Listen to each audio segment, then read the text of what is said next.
Okie doke. Well, he's all in, timed, and running really, really well.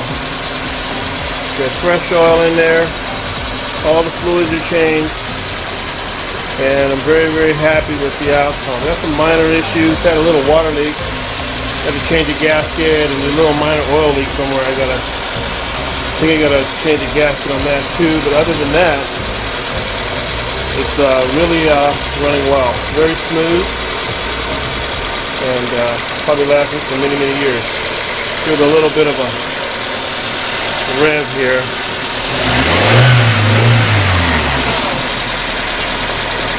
Yeah, that's working just fine, and that's the pretty much the end to the Toyota Corolla project rebuild 2011.